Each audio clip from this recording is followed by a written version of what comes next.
Pripravili so ga mladi na delavnici dokumentarnega filma Pod budnimi očesi mentorjev, izkušene režiserke Maje Vajs in asistenta, našega snemalca Tomislava Urha. Na voljo so imeli zgolj 3 dni. Je bilo to v bistvu zelo kar stresno, 12-urni delavnik vsak dan, v bistvu samo za snemanje po celi Beli krajini, gor dol različni intervjuji od gospoda, ki je čez 90 let star, do folklorne skupine, tako da je bilo to za njih seveda zelo zanimiva izkušnja. Predvsem je bilo zelo veliko materiala posnetega, zelo veliko ljudi tudi nastopa, tako da je bil glede kratek časovni rok je bilo kar velik izziv.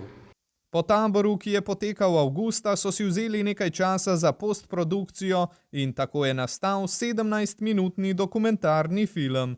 Seveda pa bi se dalo iz te teme in iz teh ljudi in še iz kakih novih ljudi narediti tudi srednjemetražni dokumentarec ali pa dolgometražni. Sva za režiserko zadovoljna, zelo zadovoljna, ker ti treba poudariti, da vsekakor gre to v bistvu za delavnico. To ni nek klasičen film, ampak klasični dokumentarni film, kajti moramo vedeti, da so tudi otroci sodelovali tako v fazi snemanja, kot tudi v fazi montaže in to je treba pač vzeti v zakup.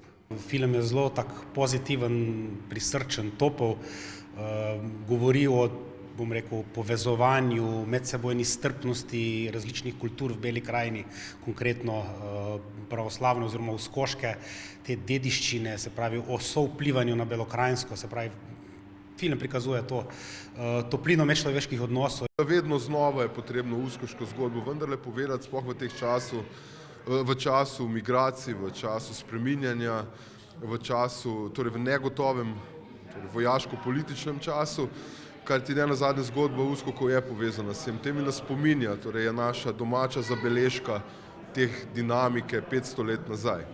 Vsekakor pa ni naključno izbran termin premiere filma. Danes nekako med pravoslavnim Božičem in pravoslavnim novim letom je pravi trenutek, da ta film sedaj, ko je prišel iz postprodukcije, nekako pokažemo širšemu občinstvu. Tega so razveselile tudi pevke folklorne skupine Izvor, društva Žumberčanov in prijateljev Žumberka Metlika.